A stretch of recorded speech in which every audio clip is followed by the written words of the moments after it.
What I'm about to tell you in this video may sound unbelievable because the secrets behind how knights became rich are so dark that many historians prefer to keep them hidden. If you want to uncover the dark side of history with us, don't forget to subscribe to the channel, leave a like, and share your thoughts in the comments because it's your ideas that shape our future videos. Most people think that knights fought only for honor, but the truth is, 90% of knights in the Middle Ages earned their wealth from peasants through tribute, ransom, and extortion. Were knights really like that? Chapter 1. Land castles and feudal wealth. If there was one thing that defined power and wealth in the Middle Ages, it was land. To modern people, wealth is measured in gold, money, or stocks. But in medieval Europe, the true foundation of power was the ownership of fertile fields, pastures, forests, and villages. Land meant food, food meant survival, and whoever controlled the land controlled the people living on it. For knights, land was not just an economic resource, it was the key to maintaining their status, financing their military lifestyle, and passing down wealth to their heirs. Without land, a knight could not afford armor, weapons, horses, or even the men who served him. The feudal exchange. Loyalty for land. The feudal system was essentially a giant web of land ownership.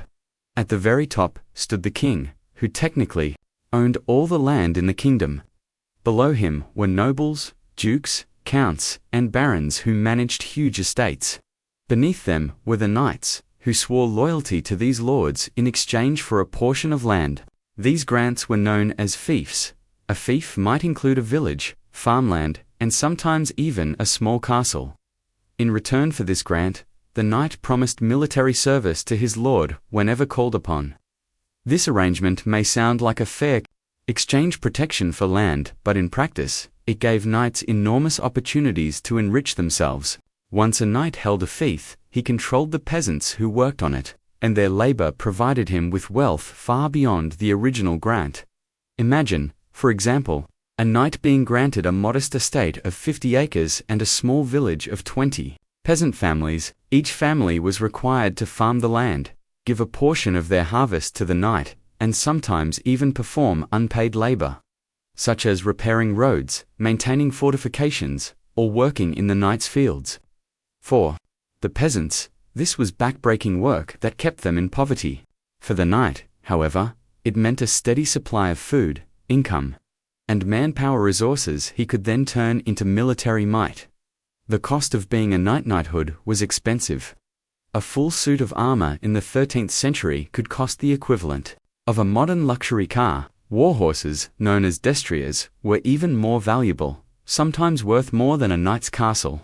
To maintain a proper household, a knight needed servants, squires, blacksmiths, cooks, and sometimes even his own chaplain. All of this required money, and land was the primary source of that money.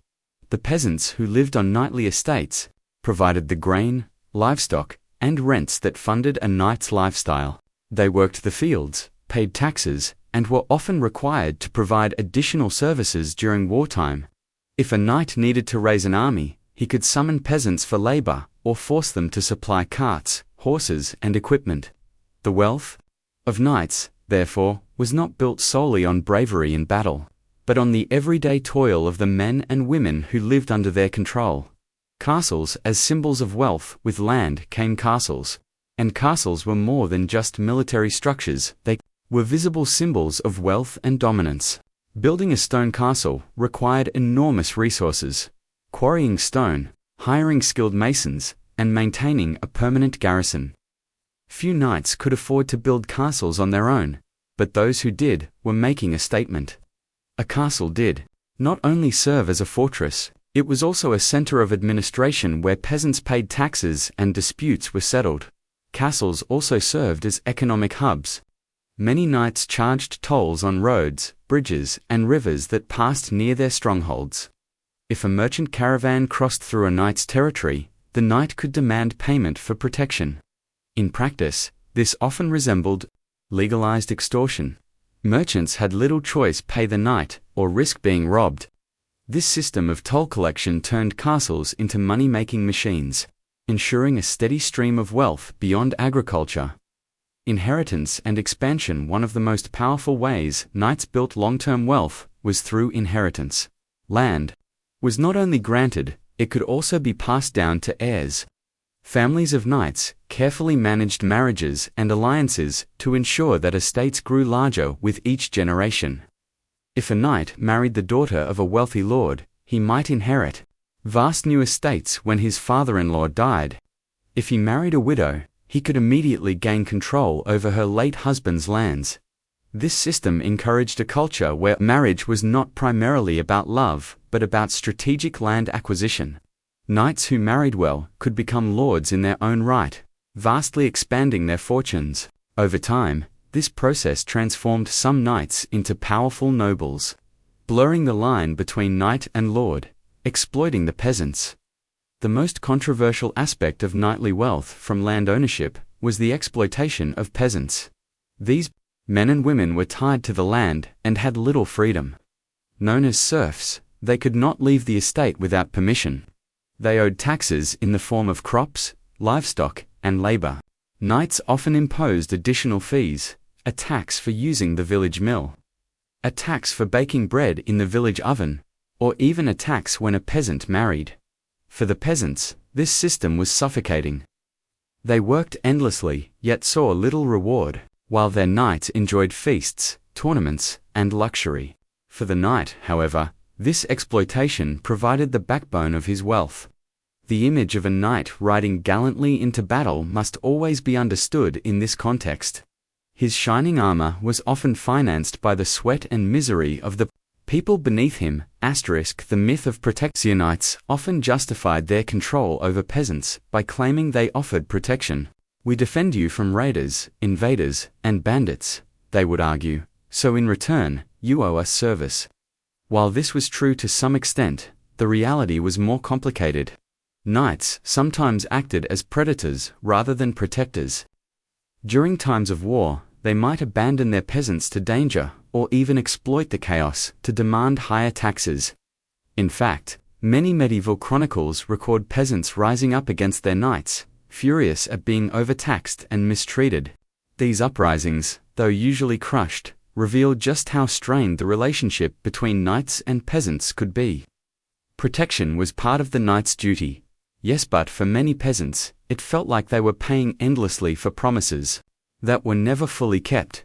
Land was the cornerstone of knightly wealth. Through land, knights gained the resources to arm themselves, maintain their households, and project power.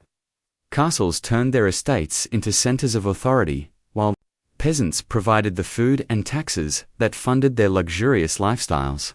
Marriage and inheritance allowed them to expand their estates across generations, transforming some knights into powerful lords. Yet this wealth came at a cost. For the peasants, life under a knight was often one of endless labor and crushing poverty. For the knight, the land was not just a source of food, but a source of profit and, sometimes, exploitation. Behind every gleaming suit of armor was a network of fields, villages, and oppressed workers who made that image possible. In the next chapter, we will explore another major source of knightly wealth: warfare itself. Knights did not just fight for honor, they fought for profit. And in the brutal economy of medieval battles, ransom and plunder became two of the most lucrative businesses in Europe. Chapter 2: War profits and ransoms of land was the foundation of knightly wealth. Then warfare was the fastest way to expand it. Knights were professional warriors, and while medieval chroniclers often wrote about their courage, honor, and loyalty, the reality was that battles were also business opportunities. Every campaign offered a chance to earn loot, collect ransom, or seize land. In the brutal logic of the Middle Ages, war was not just a duty, it was an investment. The economics of battle equipping a knight for war was incredibly costly. Armor, weapons, shields, and especially warhorses required resources far beyond what most peasants or even townspeople could imagine. A single destrier, a heavily bred warhorse, could cost as much as a small estate. Knights needed money to fight, but paradoxically, Fighting was also one of the best ways to make money. Victories in battle could bring immediate rewards. Looting enemy camps meant seizing livestock, grain, weapons, jewelry, and coin. For a knight who risked his life on the battlefield, the spoils of war often provided quick wealth that could surpass a year's worth of rents from peasants. Campaigns were, in effect, high-risk, high-reward ventures. The business of ransom. Of the most profitable practices of medieval warfare was ransom. Knights, unlike common soldiers, were considered valuable captives. If a knight captured an enemy of equal or higher rank, he could demand a ransom for his release.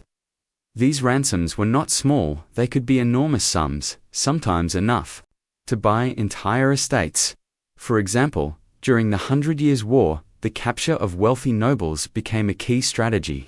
A French knight who captured an English baron could demand thousands of gold coins for his release.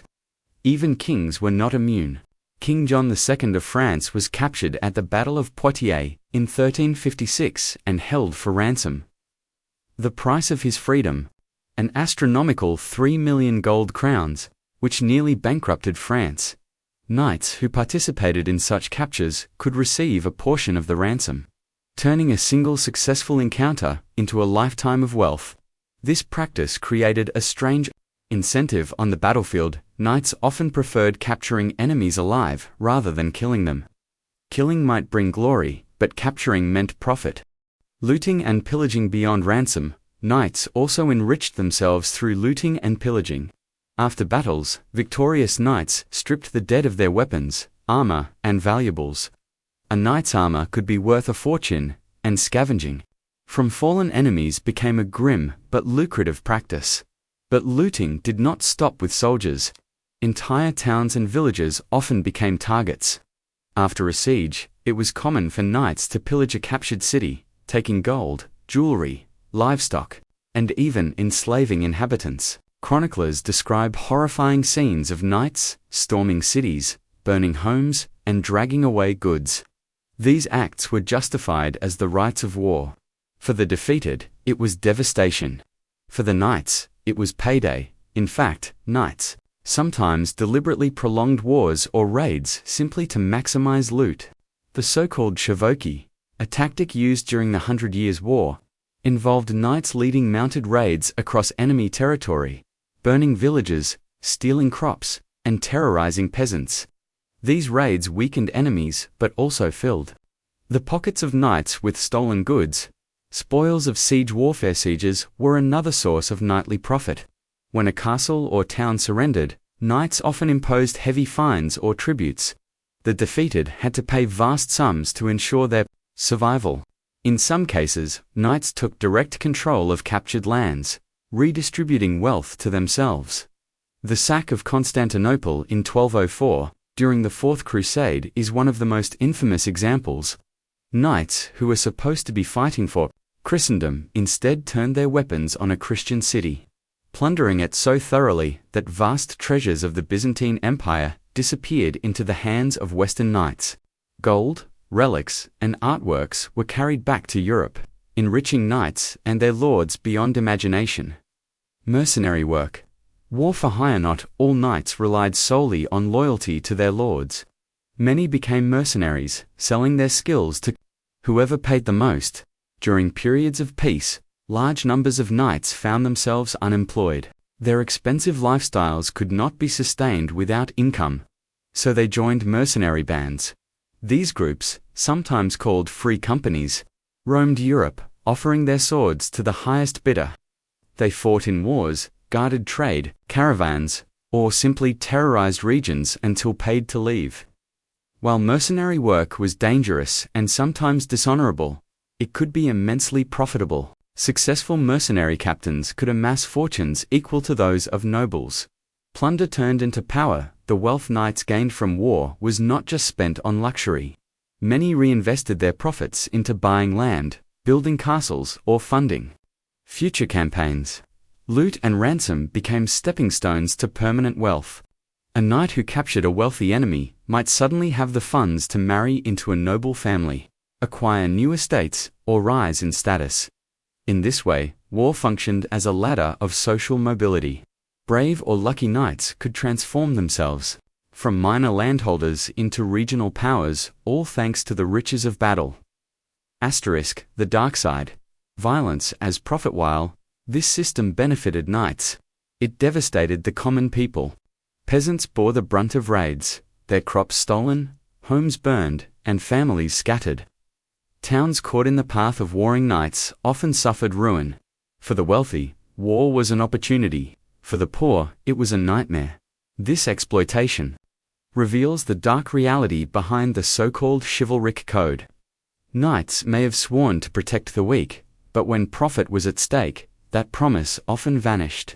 Instead, war became a brutal business, in which human suffering translated into knightly enrichment. Conclusion to Chapter 2 for medieval knights. War was more than a duty, it was an industry. Ransom, loot, pillage, and mercenary service turned the chaos of battle into streams of wealth. A single successful campaign could transform a knight's fortune overnight. Yet this prosperity came at immense human cost, as peasants, townspeople, and even entire kingdoms were bled dry by the economic hunger of warfare. As we move forward, we will uncover yet another dark path to knightly wealthy systematic looting and pillaging, not only of enemies but of their own people. In Chapter 3, we'll examine how knights blurred the line between protector and predator, using violence not just against foreign foes but against the very peasants they were supposed to defend. Chapter 3, Looting and Pillaging. The dark side of chivalry. The word knight conjures images of honor, duty, and noble service. But in reality, many knights became wealthy, not through fair service or noble deeds, but through looting and pillaging. This was the raw, brutal side of warfare that rarely makes it into romantic tales. Behind the shining armor and lofty vows, knights were also opportunistic predators, ready to plunder villages, towns, and even churches when the chance presented itself. Looting and pillaging were not just occasional byproducts of war, they were an accepted economic strategy. The medieval world operated under the principle that to the victor go the spoils. Knights were motivated not only by loyalty to their lords, but also by the personal riches that came with raiding. Gold, livestock, grain, weapons, clothing, and sometimes even human captives were considered fair prizes of battle. Raiding the countryside. One of the most common forms of pillaging was the raiding of enemy villages. When knights rode into hostile territory, they did not simply engage in combat with enemy forces. They often burned fields, slaughtered livestock, and looted homes. This tactic served two purposes. It weakened the enemy by destroying their food supply, and it enriched the knights with stolen goods. Peasants bore the heaviest burden. Knights justified their actions by claiming it was part of the art of war. But for ordinary villagers, it was pure devastation. A single raid could leave a community starving for years. Knights returned home with wagons full of grain, animals, and valuables, resources that were then sold or redistributed to fund their households. This practice was particularly common during the 100 Years' War, when English and French knights repeatedly raided each other's lands. Known as chevauchées, these raids were essentially systematic campaigns of pillage. Knights would ride deep into enemy territory, burn crops, loot towns, and retreat with treasures, leaving behind a trail of famine and suffering. The sack of towns and cities. When knights besieged a city, the real prize was not the military victory, but the loot inside. After weeks or months of siege warfare, once the walls finally fell, the knights surged in with one goal: plunder everything in sight. One of the most infamous examples was the Fourth Crusade 1204. Instead of reaching the Holy Land, crusading knights diverted to Constantinople, one of the richest cities in the world. When they breached the walls, they unleashed chaos. Churches were looted, palaces stripped of gold, and priceless relics stolen. Chroniclers describe knights melting down holy icons for profit and dragging treasures back to Europe. For many knights, the sack of Constantinople was the single most profitable event of their lives. Looting cities was not just about wealth, it was also about reputation. A knight who returned from a siege with treasures and trophies elevated his standing among peers. Pillaging became both a financial and social advantage. churches sacred. Yet not safe. One of the darkest aspects of knightly pillage was the looting of churches. Officially, the church condemned such acts. Knights swore to protect Christendom, and harming clergy, or stealing from sacred places, was considered sinful. Yet in practice, churches were frequent targets because they were treasure houses filled with gold chalices, jeweled reliquaries, and silver candlesticks during chaotic wars. Knights often ignored religious prohibitions. In some cases, they justified their actions by claiming the enemy's church was corrupted or heretical. In others, they simply saw the wealth and took it. While many knights confessed their sins afterward and sought absolution, the damage was already done. The supposed guardians of faith often treated sacred spaces as convenient banks to be plundered. Pillaging during peace. Pillaging was not always limited to wartime. Some knights, especially landless or mercenary ones, turned to raiding even during peace. Bands of free knights roamed the countryside, extorting villagers, robbing travelers, and demanding protection payments. In essence, they became little more than armed bandits. The line between knight and outlaw could be thin. A knight without steady income from land or lordship often had few choices. He could either starve, serve as a mercenary, or resort to pillage. Many chose the latter, cloaking their violence under the guise of feudal authority.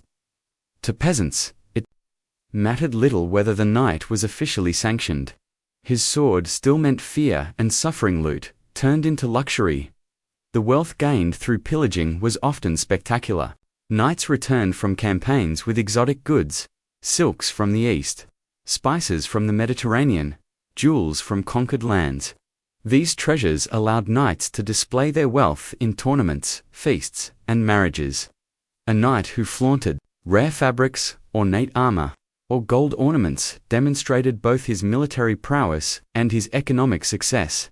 In this way, pillaging fed directly into the knightly culture of display and status.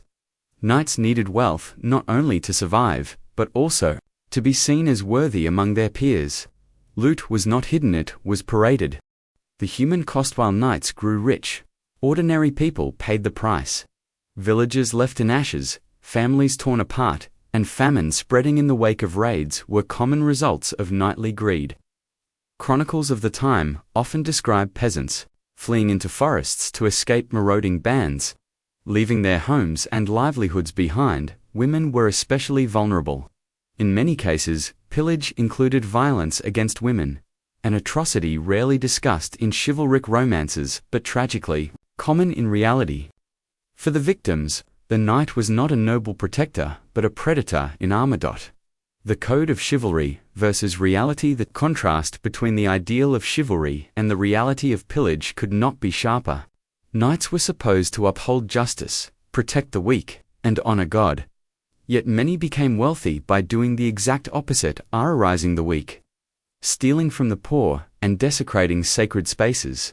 Some knights attempted to reconcile this contradiction by donating portions of their loot to monasteries or going on pilgrimages to cleanse their sins. Others simply ignored the moral conflict, seeing pillage as part of their destiny as warriors. Either way, the fact remains, pillaging was not an accident of knighthood. It was a built-in feature of how many knights sustained and enriched themselves. Conclusion to Chapter 3. Looting and pillaging were central to the financial strategies of medieval knights. From countryside raids to the sack of great cities, knights transformed violence into wealth.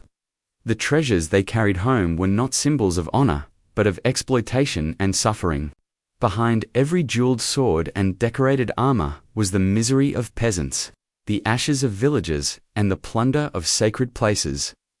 As we move into Chapter 4, we'll see another surprising path to knightly riches, not through war or land, but through tournaments and gambling. These staged battles were not only displays of skill, but also opportunities for knights to win fortunes, sometimes with as much risk as real combat. Chapter 4. Tournaments and gambling for wealth. When people think of medieval tournaments, they usually imagine colorful festivals, banners waving in the wind, knights jousting for glory, and ladies cheering from stands. These images come from romanticized tales and modern films. But, in truth, tournaments were not just ceremonial contests. For many knights, they were high-stakes financial opportunities, a mix of dangerous sport, business venture, and gambling arena. Tournaments gave knights a chance to display their martial skills. But just as importantly, they offered a chance to win money, armor, and horses from opponents. In a society where wealth was often hard to come by, these events could make or break a knight's fortune. The origins of tournaments. The first tournaments began in the 11th and 12th centuries. Originally, as chaotic mock battles called melees, these melees were not the controlled jousts we picture today. They were full-scale clashes between groups of knights across open fields. Dozens, sometimes hundreds, of knights charged each other, using real weapons and strategies. The goal was not only practice for war, but also profit. If a knight unhorsed or captured another knight, he could claim his opponent's armor, horse, or ransom. Since warhorses were immensely valuable and armor was worth a fortune, a successful day at a tournament could bring in more wealth than months of peasant taxes. The economics of jousting. By the 13th century, tournaments evolved into more formalized contests, especially the jouster iconic image of two knights charging each other with lances. Jousting was still dangerous, but it also became a carefully organized competition. Knights competed for prizes, which might include gold, silver cups, or even entire estates granted by wealthy sponsors. More importantly, knights could still claim the equipment of defeated opponents. The rules allowed victors to seize their rivals' horses and armor unless the loser could pay a ransom to retrieve them. For a poor knight, winning just one joust against a wealthy opponent could mean financial salvation. For a wealthy knight, it was a way to expand his fortune and prestige. Tournaments as gambling arenas. Tournaments were not just competitions for knights, they were spectacles for the public. Nobles, merchants, and common folk flocked to watch the contests. And wherever crowds gathered, gambling followed. Spectators bet heavily on knights, much like modern people bet on boxers or football teams. Nobles might wager estates, jewels, or even political favors, while commoners bet what little coins they had. Some knights even bet on themselves, risking land or wealth for a chance at greater gain. This turned tournaments into gambling hotspots, where fortunes could shift in a single afternoon. Just as in modern casinos, some walked away rich, while others left ruined. The costs and risks. But tournaments were not guaranteed paths to wealth. Just like warfare, they carried high risks. A knight who lost could be forced to give up his horse and armor, his most valuable possessions. If he was unhorsed in a joust and unable to pay the ransom, his opponent legally took his equipment. For knights already struggling financially, this could mean bankruptcy. The physical risks were equally high. Although jousts were meant to be regulated, accidents were common. Lances shattered, splinters pierced armor, and knights were sometimes crushed under falling horses. A knight killed or maimed in a tournament left his family financially ruined. In fact, some church leaders tried to ban tournaments, calling them too violent and too worldly. They argued that knights should focus on real warfare for Christendom, not risky games for personal profit. Yet despite these bans, tournaments only grew more popular because the money and prestige were irresistible. Sponsorship and patronage. Another financial element of tournaments was sponsorship. Wealthy nobles or kings often hosted tournaments, offering rich prizes to attract the best fighters.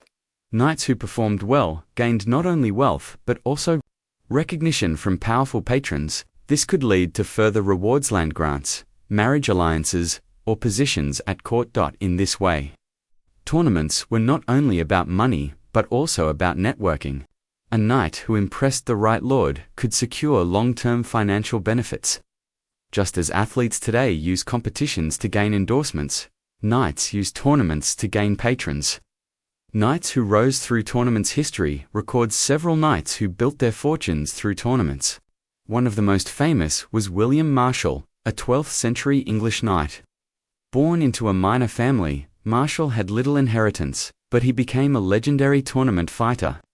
Chroniclers claim he won so many horses, armors, and ransoms from opponents that he amassed great wealth. Eventually, His reputation earned him powerful patrons, including kings, and he rose to become one of the richest and most respected men of his time. Marshall's story shows how tournaments could serve as a ladder of social mobility. A skilled but landless knight could gamble everything on the tournament field, and with enough victories, transform his fortune. The social and cultural side tournaments also fed into the culture of display and luxury that defined knighthood. Winning a tournament was not only financially profitable, but also socially prestigious. Victorious knights often celebrated with feasts, distributing gifts to followers and flaunting their wealth before rivals. Women played an important role too. Tournaments were often framed as contests for the favor of noble ladies. A knight who won might dedicate his victory to a lady, enhancing both his reputation and his prospects for marriage alliances. In this way, tournaments tied together money, honor, and courtship. Tournaments versus real war. Some contemporaries criticized tournaments as distractions from real warfare. Knights who excelled in jousts did not always excel on the battlefield. Yet the financial incentives kept tournaments alive. For many knights, they were safer and more profitable than war. Instead of risking death in a distant campaign, a knight could earn fortune and fame at home. At the same time, tournaments were excellent training grounds. They sharpened martial skills, built reputations, and provided a steady flow of income. In a sense, tournaments allowed knights to commercialize their violence, turning combat into entertainment for profit. Conclusion to Chapter 4. Tournaments were far more than colorful pageants. They were engines of wealth and status. Through jousts, melees, ransoms, and gambling, knights could gain fortunes without ever stepping onto a real battlefield. Of course, the risks were enormous. Bankruptcy, injury, or death were constant shadows, but for ambitious knights, tournaments offered a chance to climb the social and financial ladder in ways land or inheritance alone could not. This chapter shows us another side of the knight, not only a warrior, not only a landowner, but also a gambler and showman, risking everything for wealth and glory. In the next chapter, we will dive into one of the most controversial sources of knightly wealth, the Church and the Crusades. While knights claimed to fight for God, many used holy wars as opportunities to plunder sacred lands, seize treasures, and cloak their greed under the banner of faith.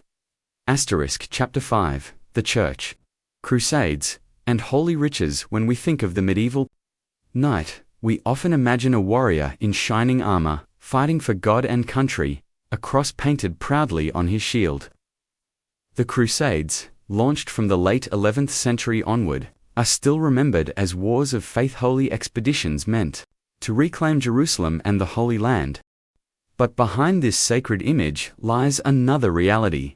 The Crusades and church campaigns were also massive opportunities for wealth. Knights did not only fight for religion, they fought for gold, land, and power, cloaked in the language of piety. The Church, as a source of power and wealth, the medieval Church was the most powerful institution in Europe. It controlled enormous landholdings, collected tithes, mandatory payments from peasants, and received gifts from kings and nobles who sought salvation. Knights relied on the Church not only for spiritual legitimacy, but also for financial backing. Many knights received their first arms and horses thanks to church sponsorship. Some monasteries and bishops even acted as bankers, lending knights money for equipment and expeditions.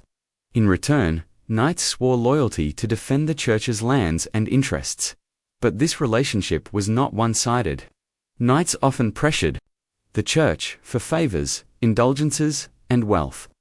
A knight who joined a crusade could have his debts cancelled, his sins forgiven, and his reputation glorified. This made holy war one of the most lucrative ventures available to a knight seeking fortune. The call to crusade, a financial magnet. When Pope Urban II called for the First Crusade in 1095, thousands of knights responded. The Church promised them salvation if they died in battle, but it also dangled a more earthly prize, land and riches in the East. The Holy Land was imagined as a place overflowing with wealth, spices, silks, jewels, and gold. For landless knights in Europe, where inheritance laws left many younger sons without estates, this was an irresistible lure.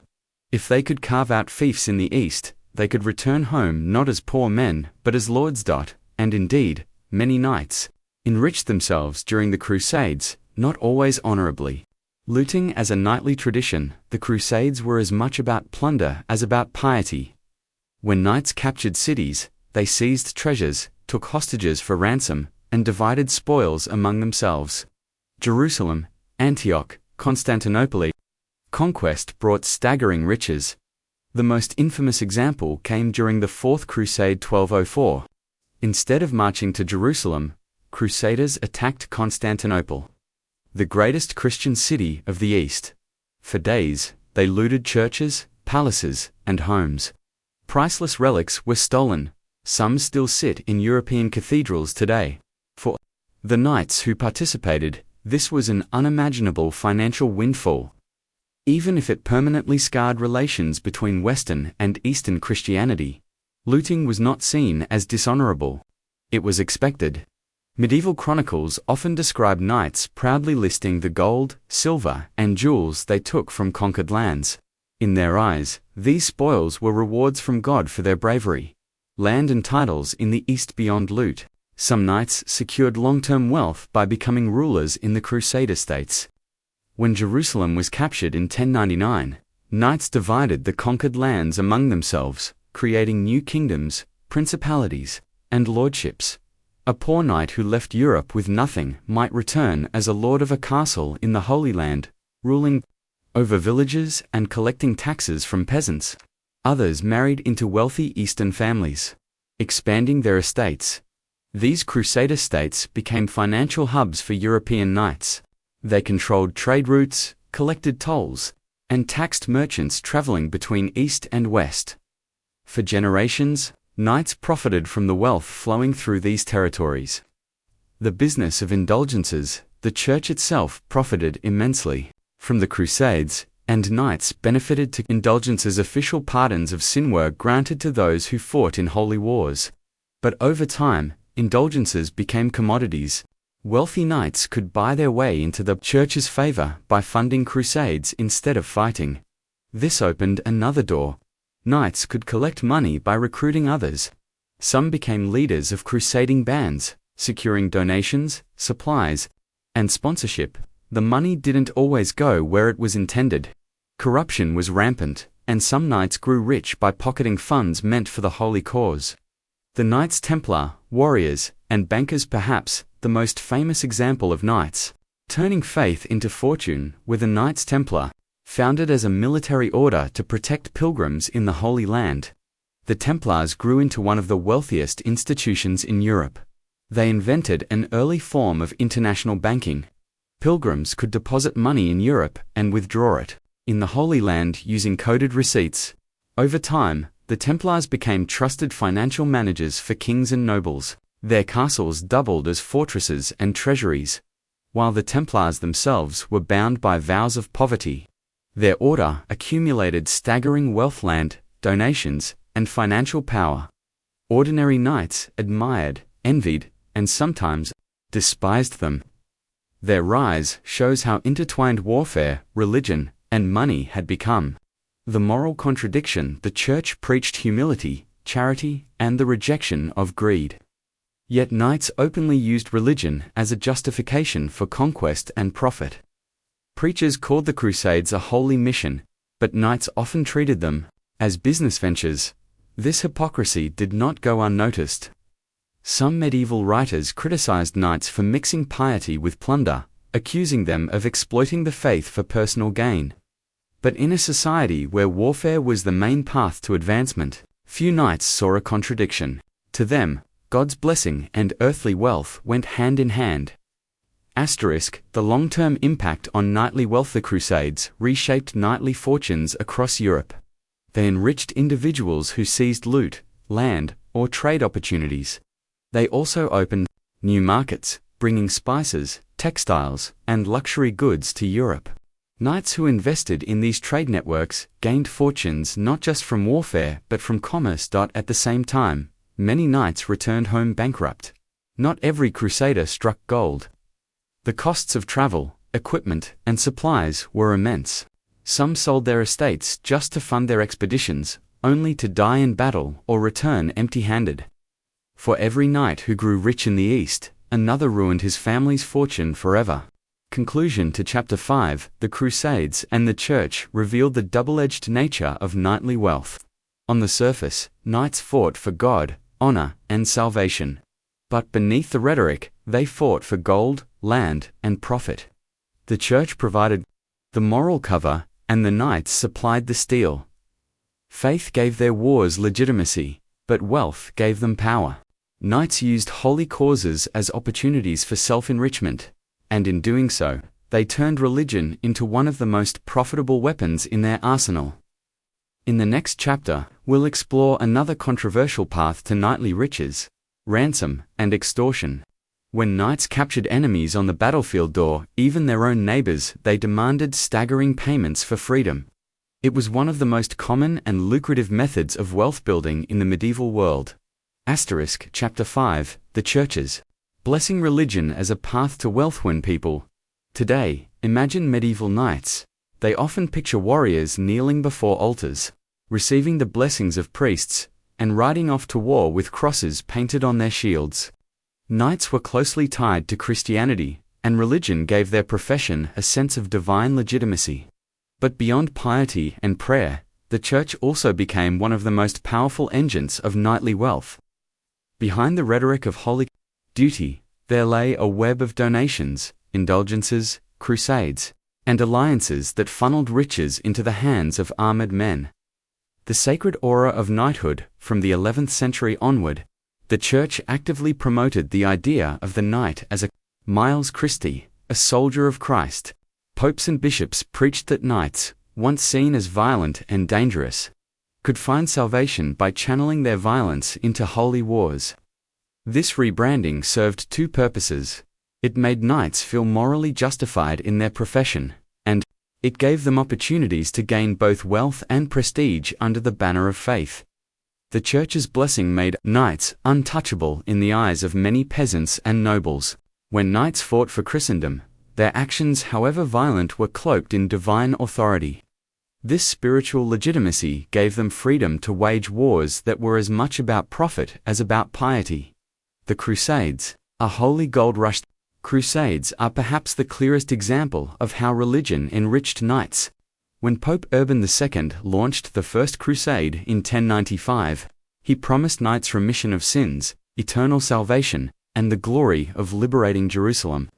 Thousands responded, motivated by faith, honor, and crucially wealth. For many knights, the Crusades were not just pilgrimages with swords, they were opportunities to carve out new fortunes in the East. Lands, castles, and titles awaited those who succeeded. Crusader states, like the Kingdom of Jerusalem and the Principality of Antioch, offered ambitious knights the chance to seize estates far larger than they could ever hope to inherit in Europe. Looting was another powerful incentive. When Jerusalem was captured in 1099, knights plundered gold, silver, and sacred relics. Chroniclers describe churches stripped of treasures, homes broken into, and wealth carried off in wagons. Later, crusades saw similar scenes. Constantinople, in 1204, was plundered so thoroughly by crusading knights that treasures of Byzantium, from golden chalices to ancient statues, disappeared into Europe. Much of what filled the treasuries of Western cathedrals in later centuries was booty taken during these holy wars.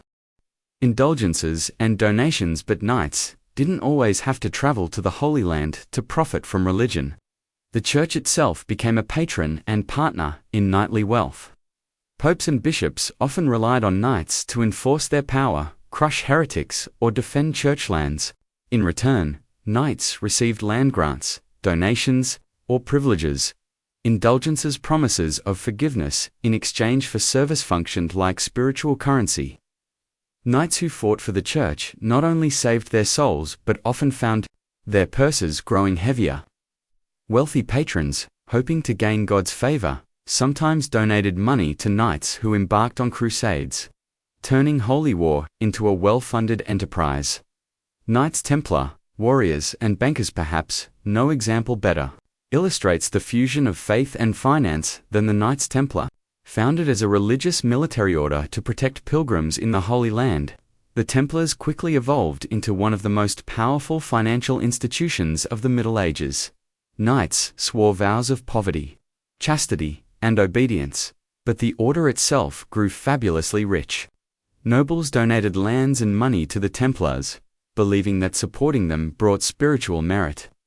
Over time, the Templars developed sophisticated banking systems, safeguarding treasures and even lending money to kings. Their castles doubled as fortresses and treasuries. Crusading knights deposited loot with the Templars, who in turn reinvested it. The Templars' network of estates across Europe generated vast incomes from farming, trade, and taxation. By the 13th century, they had become so wealthy that kings themselves borrowed money from them until Philip IV of France, deeply in debt, accused them of heresy and seized their riches.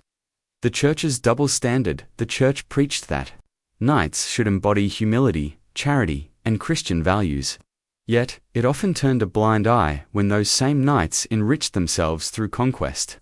Killing infidels, heretics, or even rebellious peasants was excused as holy work if it benefited the Church. One striking example is the Albigensian Crusade, 1209 to 1229. Launched against the Cathar heretics in southern France, papal armies, filled with knights, descended on the region.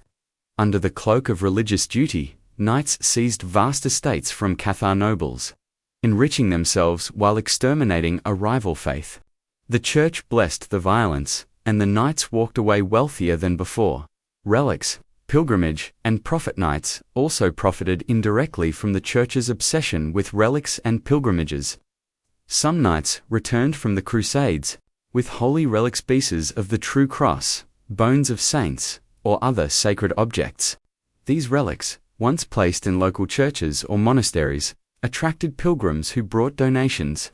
Knights who donated relics gained spiritual prestige, but also strengthened their family's local influence, as pilgrimage routes brought wealth into their territories. Even the simple act of sponsoring a chapel or monastery could turn into a financial boon. Knights who founded religious institutions often retained rights over the lands attached to them. The Church might gain new buildings, but knights gained rents, influence, and eternal remembrance in stone carvings and stained glass. The blurred line between piety and greed. The medieval knightly class perfected the art of blending greed with godliness. A knight could plunder a city, slaughter its inhabitants, and still be praised as a champion of Christ if he did it under a papal banner. The promise of salvation made it easier to justify atrocities, and the blessings of the Church gave knights the freedom to turn violence into wealth without fear of damnation. This marriage of sword and cross ensured that knights not only survived as a warrior class but thrived as a wealthy elite, where the sword alone might have brought them power.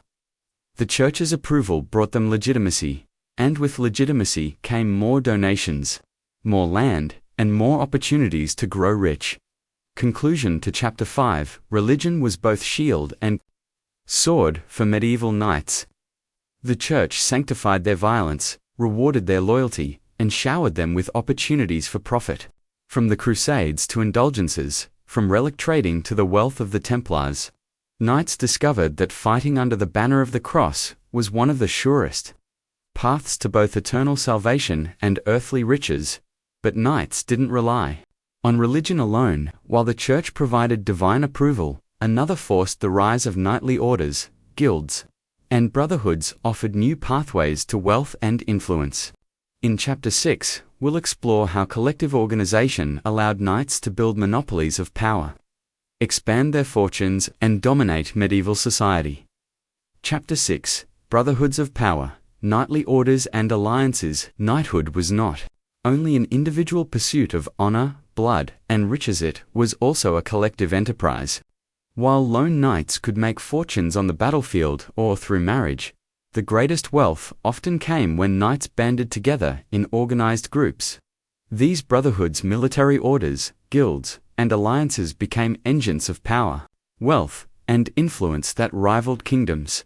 The rise of military orders. The most famous knightly brotherhoods were the great military orders, the Knights Templar, the Knights Hospitaller, and the Teutonic Knights. These orders combined the ideals of monasticism with the ferocity of knighthood.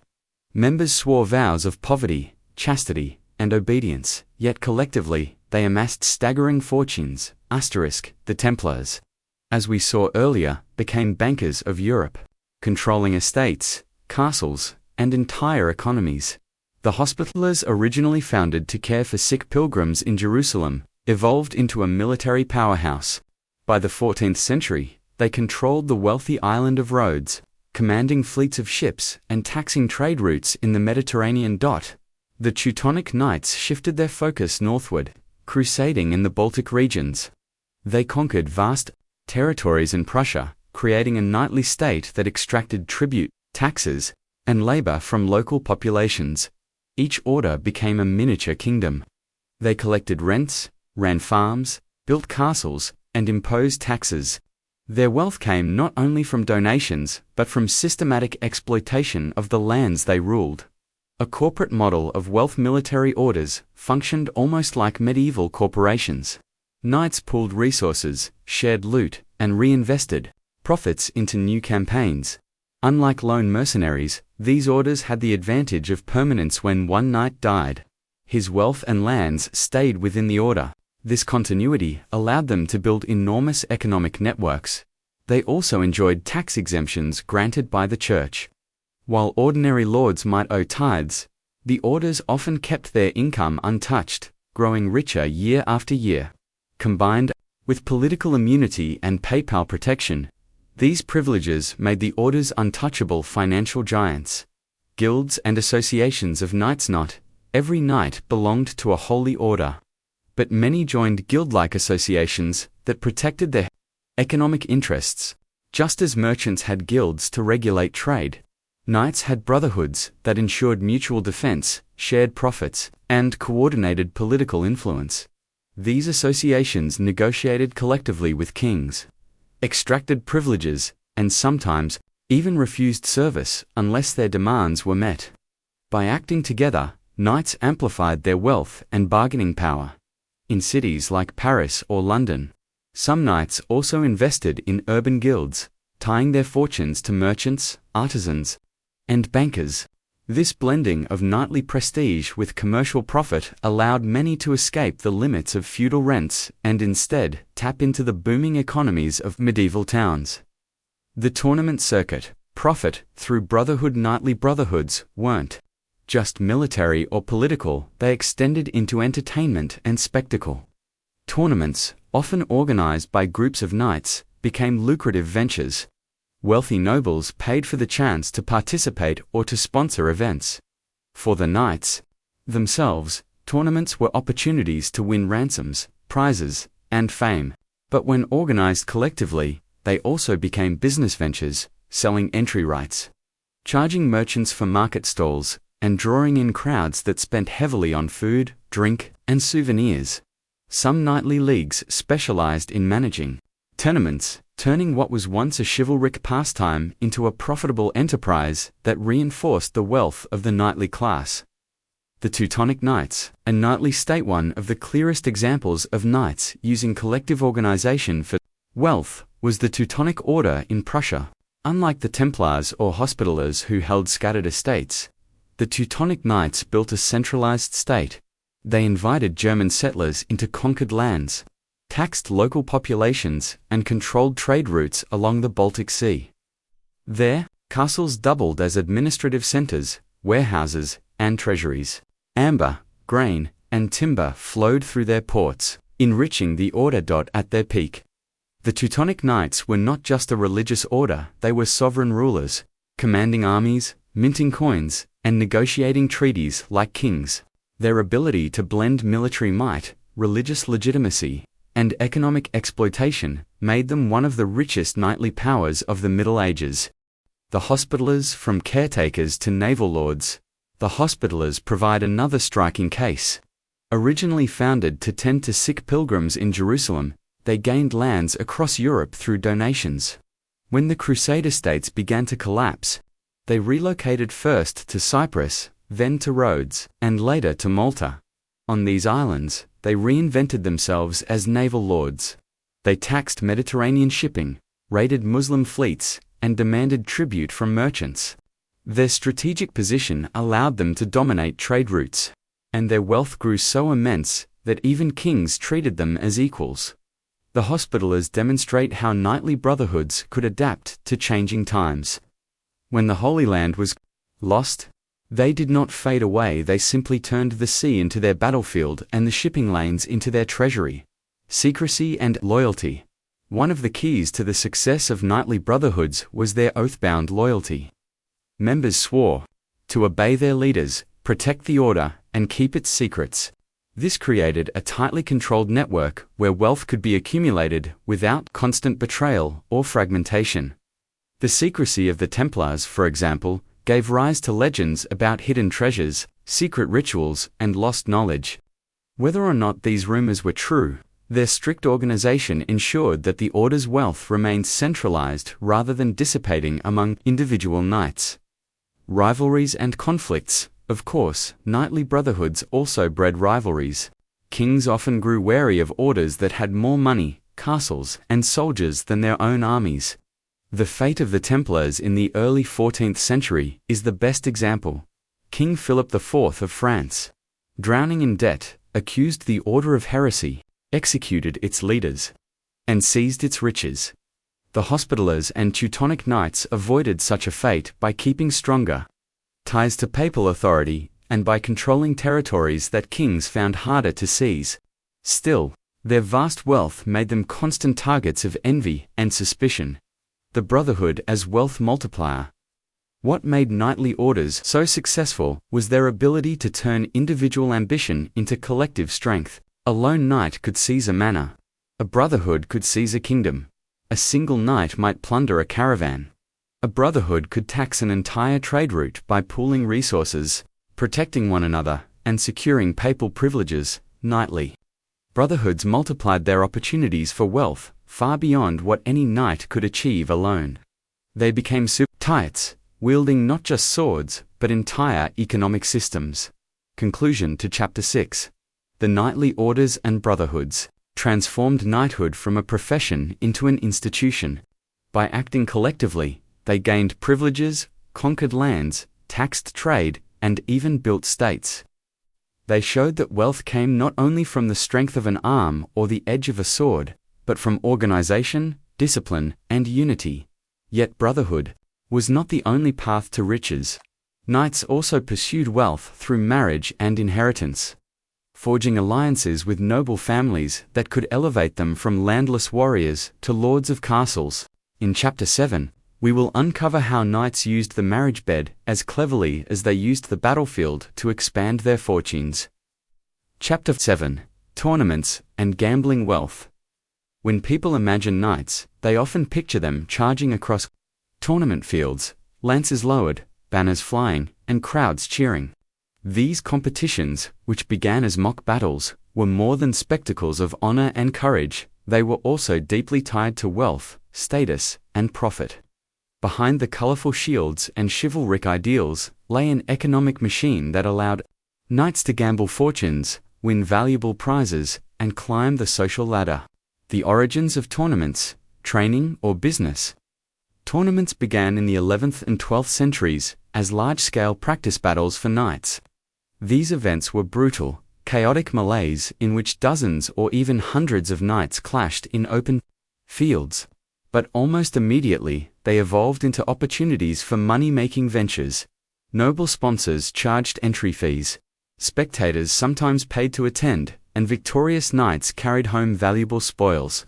A single tournament could resemble both a fairground and a battlefield, combining entertainment with economic risk and reward. By the 13th century, tournaments had become highly structured. Individual jousts where two knights faced each other in one-on-one combat merged as the centerpiece. Jousting carried the aura of noble honor, but in practice, it was also a form of high-stakes gambling.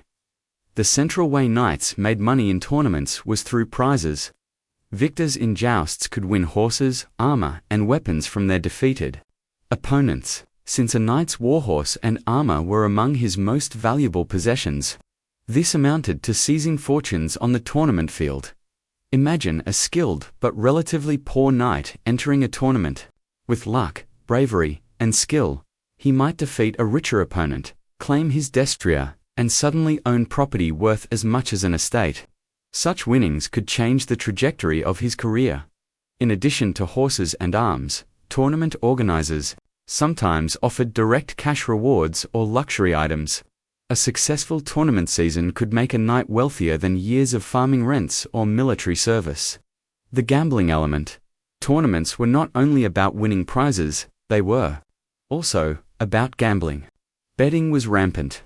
Nobles and spectators placed wagers on knights, and knights themselves often staked money or property on their own performances. For ambitious knights, tournaments became a kind of medieval casino. High risk, high reward. Some knights made fortunes by consistently winning tournaments.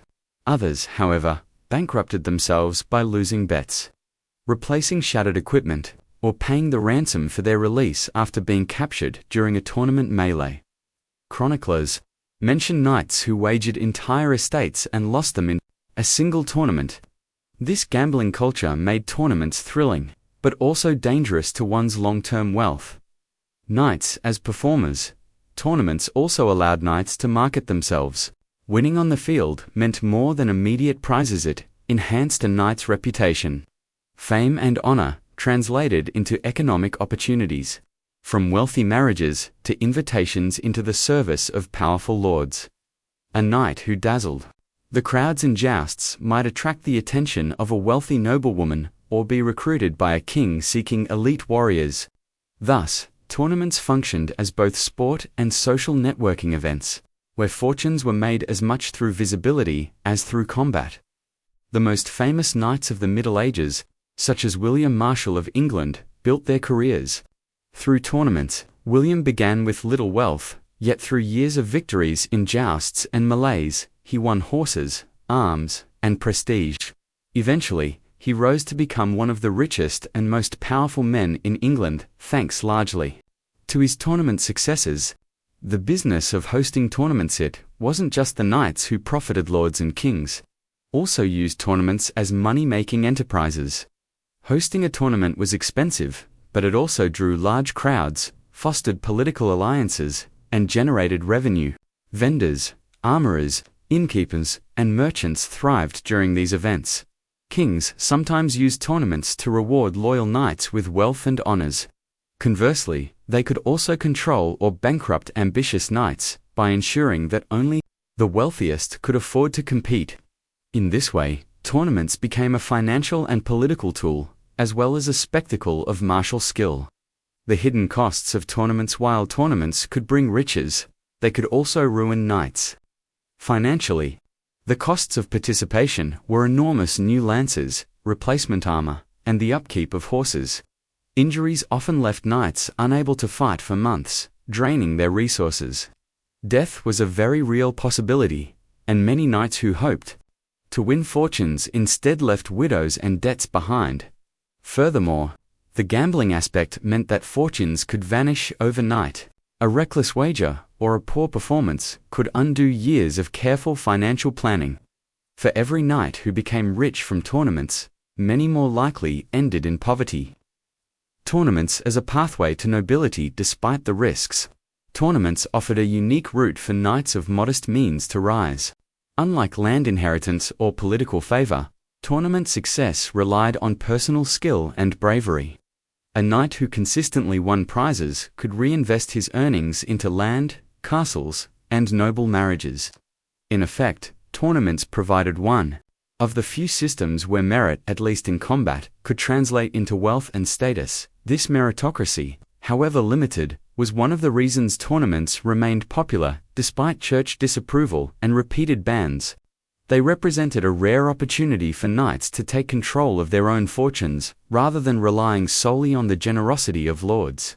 The dark side of tournament wealth. While romanticized in modern media, tournaments were also spectacles of blood and greed. The glamour of shining armor masked the brutal reality of broken bones, deaths, and financial ruin.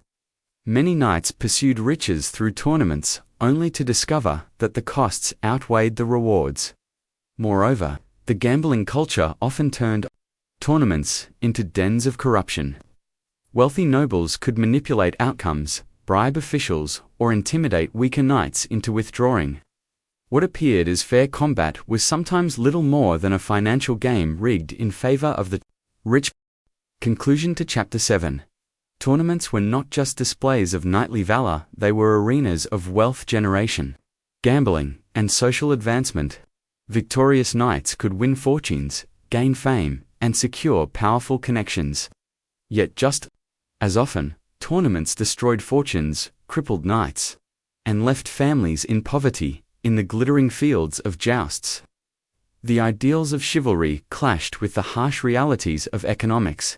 For every William Marshall who rose through tournament success, countless anonymous knights lost their livelihoods chasing the same dream. In the next chapter, we will explore another shadowy path to wealth, how knights manipulated and exploited the feudal justice system, turning trials, fines, and punishments into sources of personal enrichment. Chapter 8. Exploiting the feudal justice system for profit.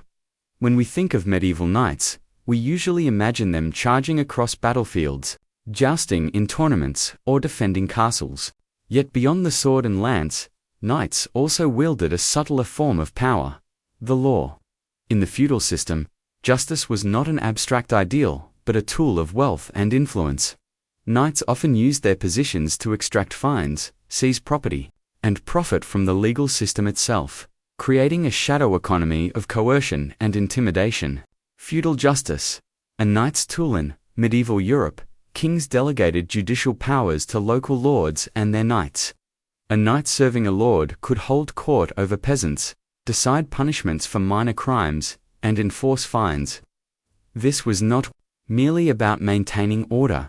It was a financial opportunity. Fines were often collected in cash, livestock, or grain. A peasant accused of breaking a lord's rules might be forced to pay a hefty sum to avoid punishment. Knights enforcing the law had discretion in setting the penalty, giving them power to turn minor infractions into major sources of income.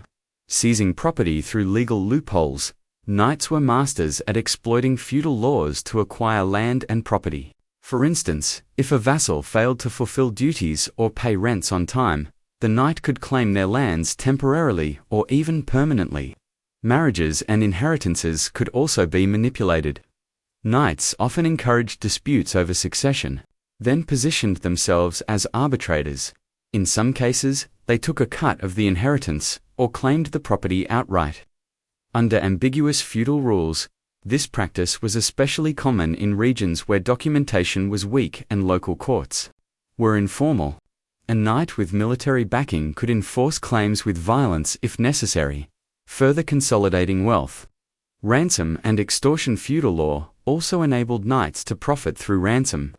Capturing a rival or even a wealthy peasant and demanding payment for release was both legal and lucrative. While this might seem like banditry to modern eyes, it was an accepted practice in medieval society. Ransoms were a particularly rich source of income for knights who fought in wars or tournaments. A captured noble could be held until a family paid an enormous sum. Even minor disputes could turn into profitable encounters.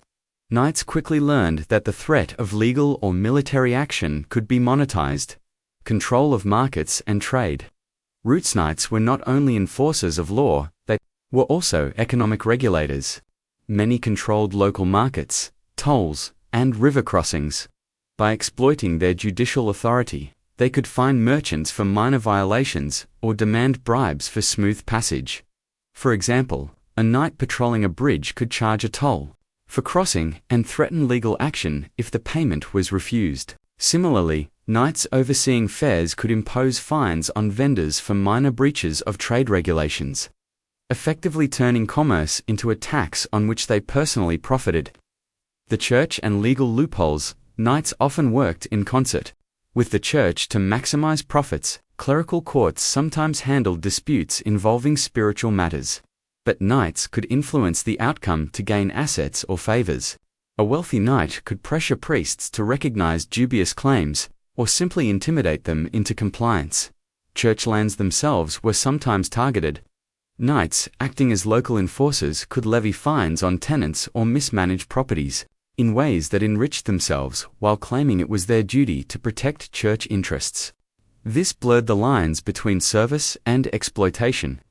The role of violence and intimidation. Legal exploitation was rarely peaceful. Knights backed up their claims with the threat of force. If a peasant or rival refused to pay fines or relinquish property, a knight could call upon armed men to enforce his will. Violence was implicit in the system, and the feudal hierarchy protected knights from accountability. Even minor infractions could escalate into profitable confrontations. A knight might seize livestock under the pretense of legal right, sell it, and pocket the profits. The feudal system, by design, allowed those with arms and authority to transform enforcement into enrichment. Corruption and the knightly reputation. While chroniclers occasionally condemned greedy knights, exploitation of the legal system was widespread. It became a normal part of feudal life. Knights who mastered the courts, fines, and ransoms were often more financially successful than those who relied solely on war or tournaments.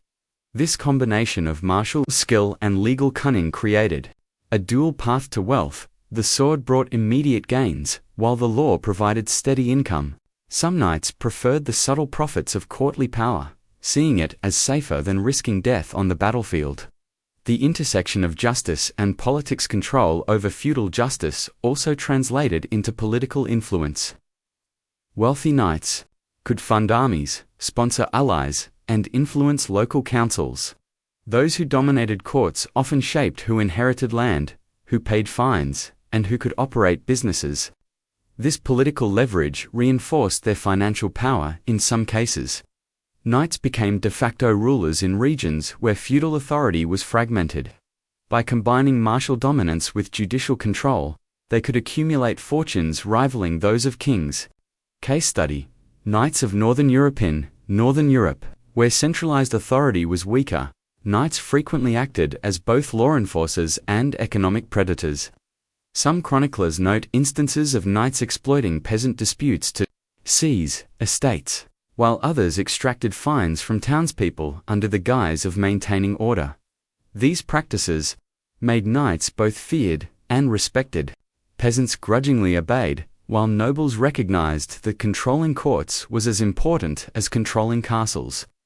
Wealth accumulated in this way could be reinvested into armies, tournaments, or marriages, creating a cycle of continuous enrichment. Conclusion to Chapter 8: The feudal justice system was more than a mechanism for law and order. It was a tool for profit, power, and prestige. Knights wielded it with skill, intimidation, and cunning, turning fines, ransoms, and property disputes into personal wealth. This chapter highlights the strategic mind of the knight, not only a warrior on the battlefield, but also a manipulator of systems, a collector of debts, and an opportunist who understood that riches could be won without lifting a sword. Chapter 9: Marriage, Inheritance, and Strategic Alliances. While battlefield victories, tournaments, and legal cunning brought wealth to medieval knights, one of the most powerful and often overlooked methods of acquiring riches was through marriage, inheritance, and family alliances. In a society where land and titles were the main sources of wealth, strategically arranged marriages could catapult a knight from modest means to the heights of nobility. Marriage as a wealth-building strategy for knights. Marriage was rarely about love. It was a tool of financial and political advancement. Families arranged unions to consolidate land, acquire wealth, and strengthen influence. A knight marrying an heiress could gain not only her dowry but also control over her family's estates. Dowries were substantial. They often included money, livestock, farmland, and even castles. For a younger son of a noble family who might inherit little under primogeniture, the system where the eldest son inherited the estate, marriage offered an alternative path to fortune. Some knights went a step further, seeking marriages across regions or even borders. This allowed them to expand holdings, secure trade routes, and increase political leverage. Marriage was a legal contract, but in practice, it was a calculated investment in wealth and power. Inheritance laws and opportunities inheritance laws shaped knightly fortunes dramatically.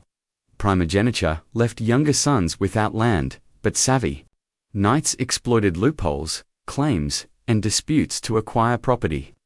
When noble lines ended without male heirs, knights could assert claims through maternal lines or distant relatives.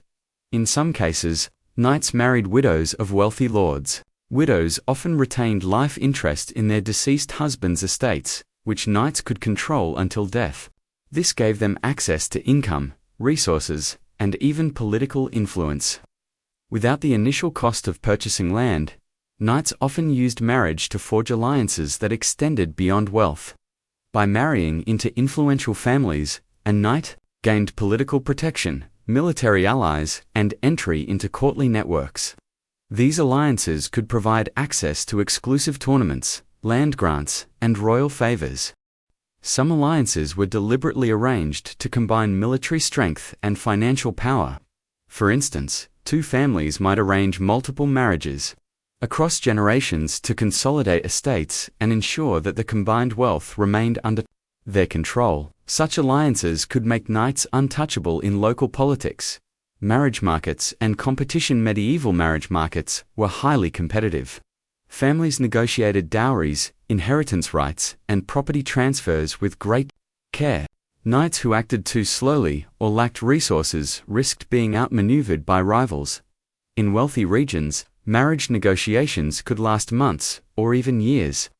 Legal documents formalized dowries, property rights, and succession plans. Every detail mattered because a poorly structured marriage could leave a knight in debt or without access to promised lands.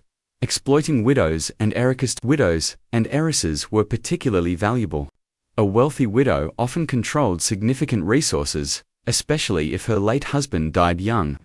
Knights married widows to gain immediate access to lands and income, sometimes effectively skipping generations to acquire property without waiting for inheritance. In some cases, knights used legal and social pressure to secure these marriages.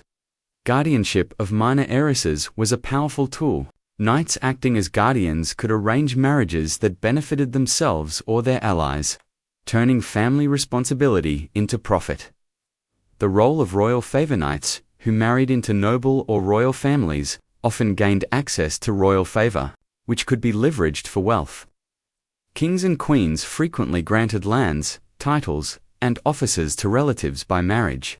Knights who secured such marriages could claim exclusive rights to estates, appointments, or lucrative positions in government or military administration.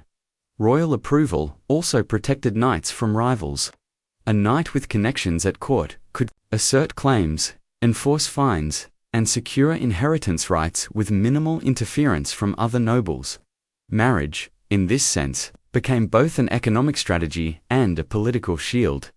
Case study: William Marshall. William Marshall, one of the most celebrated knights of medieval England, illustrates the power of strategic marriage. Born a younger son with little inheritance, Marshall gained wealth and influence through victories in tournaments, royal service, and shrewd marriages. He married countesses and heiresses, acquiring lands and estates far exceeding what he could have inherited alone. His marriages also solidified alliances with powerful noble families, providing protection and access to resources. Marshall's story demonstrates how a combination of skill, bravery, and marital strategy could elevate a knight from modest beginnings to the upper echelons of society. Marriage, inheritance, and the cycle of wealth. Marriage and inheritance reinforced existing wealth structures. Knights who married wisely could accumulate estates across generations, creating dynasties of power and fortune. Conversely, a mismanaged marriage could leave a knight indebted, dispossessed, or politically isolated. In many regions, knights meticulously documented family trees, succession plans, and dowries to maximize benefits. Marriages were strategic investments with high stakes, shaping the distribution of wealth for decades. The dark side: exploitation and coercion. Not all marital alliances were voluntary. Some knights forced marriages to heiresses or widows against their will. Others manipulated guardianship laws to gain control over young women's estates. These tactics, while socially accepted in some cases, reflected the darker side of knightly ambition. Wealth could be pursued at the expense of freedom and justice. Such marriages often caused tension and conflict. Disputes over dowries, inheritance, and property could escalate into feuds, battles, or legal battles, further intertwining wealth, violence, and family strategy. Conclusion to Chapter 9. Marriage and inheritance were crucial avenues for knightly wealth. Through strategic alliances, careful negotiations, and sometimes ruthless exploitation, knights transformed familial ties into fortunes. Victory on the battlefield and skill in tournaments could provide immediate gains. But marriage offered long-term, sustainable wealth that could elevate a family for generations. Trade. Knights also turned their skills into profit through mercenary work, trade, and overseas ventures, serving as paid soldiers, investing in ships or cargo, and controlling trade routes allowed them to expand wealth far beyond local estates. By combining martial ability with commercial savvy, knights transformed combat and influence into lasting fortunes, showing that their riches were not only earned on the battlefield, but also through strategic entrepreneurial ventures.